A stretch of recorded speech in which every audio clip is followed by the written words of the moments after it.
See? Yes, thank you. Okay, so verifiability approach. I won't elaborate on it too much. I'll just briefly say that the basic assumption of the VA is that liars try to prevent verification of the information they provide.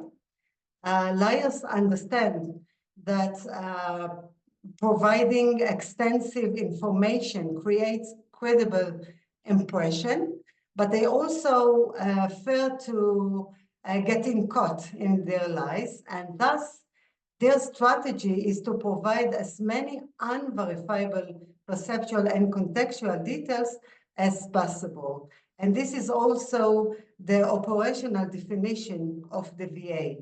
So by perceptual details, I mean vision, sounds, smells, etc. And by contextual details, I mean locations, times, annotations. I will demonstrate it in a minute. And if I move to the CEP, so the CEP shares the same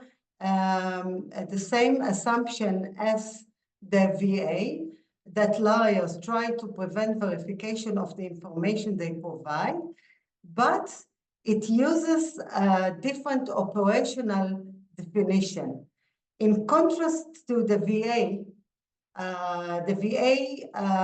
refer to external source of verification, like documentations or witnesses or security cameras, etc. The CEP uses or refer to internal source of verification.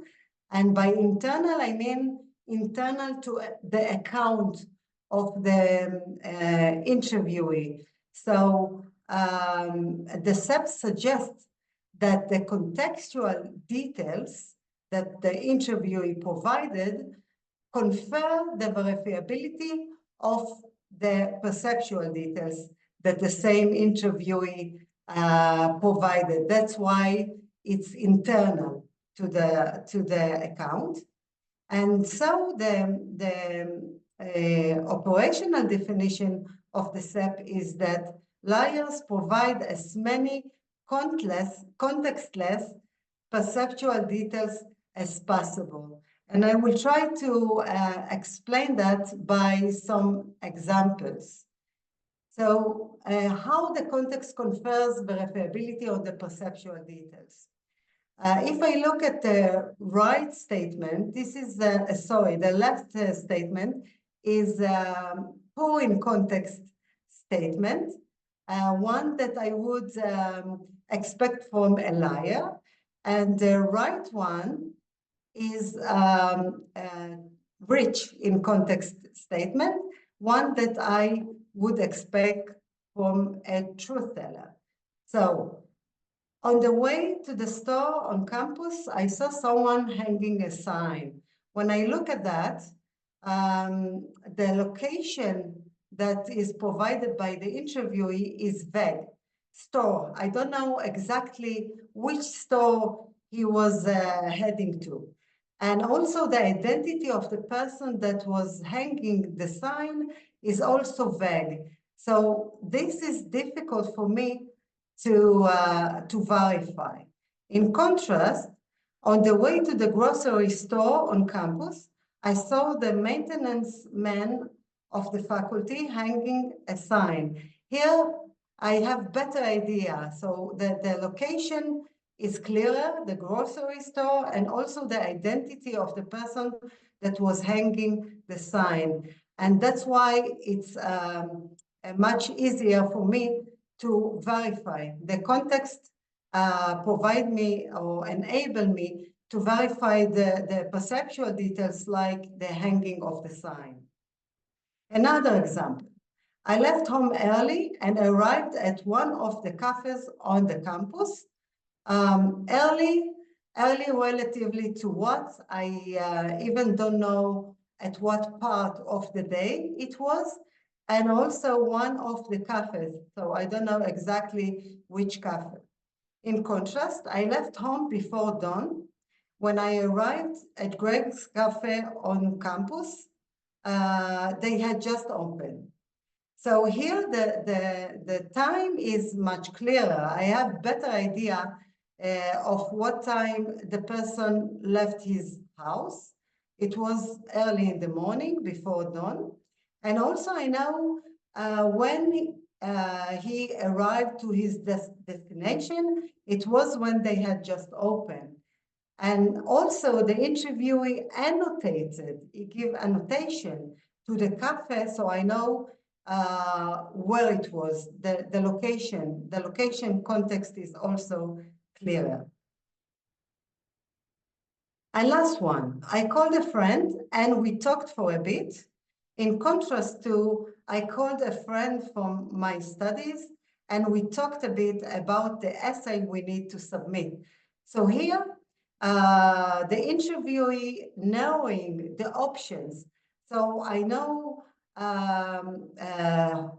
where to look for this friend. Is a friend from the studies, and also he gives context to the conversation. So I know not only that they talked, I also know the topic of the conversation. This is also a context.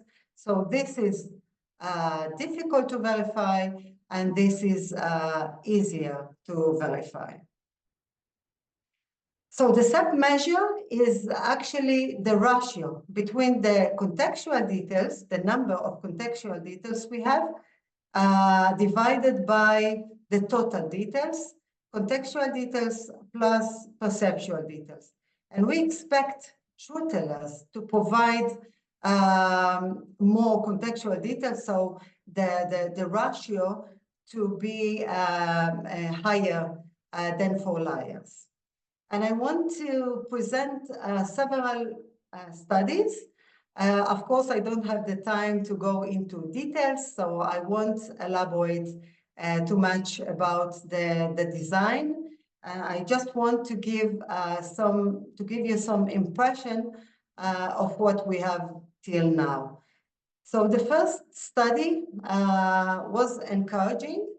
It already published in Psychology, Crime and Law. It was a mock crime study. So we had guilty participants that provided, that lied actually in the interview, and innocent participant that told the truth in the interview. So we had the veracity factor. We had also a warning factor, which I'm not going to discuss. I can just can say that the warning factor was not significant, not the main effect, and not the interaction. So what we found, we can see here, we found a very strong veracity effect. Truth tellers obtained higher CEP scores than liars, and the discriminant function that was significant correctly identified 92% of the truth tellers, 66% of the liars, and that resulted in an accuracy rate of 79, which is a nice accuracy rate. And the area under the Rokov was 0.81, which is also not too bad. And then we continue to examine CEP in other studies. This one is in preparation. And what we try to do here is to examine the potential of gender differences regarding CEP. Why we did it? Because we know from literature that there are gender differences in language style that is related to contextual and perceptual details. So we wanted to see if there is some effect of the effectivity of CEP. So what we did here, we analyzed data that we had published in Nahari and Pazuello, in JARMAC in 2015, sorry. And what we had here is false and truthful life stories that were provided by males and females. And we also manipulated the information protocol.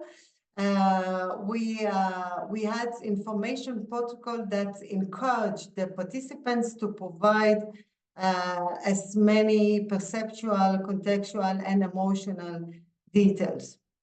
What we found is a veracity effect for CEP, but no main effects for information protocol and not for gender, and no interactions. So truth tellers achieved higher CEP scores than liars, and that effect, that difference was beyond the information protocol and the gender conditions, which is of course good because we don't want individual differences in verbal lie detection tools. Last study, this is also a mock crime study in preparation. And here we wanted to examine the potential of the potential effect of the medium if the participant wrote his account or provided orally. Why we did it? Because we saw in the literature that there is such an effect on other verbal lie detection tools, such as the VA and the RM. So what we found a veracity effect for CEP, and we found a medium effect for CEP. Truth tellers achieved higher CEP scores than liars, and the CEP was higher in written condition than in the oral condition.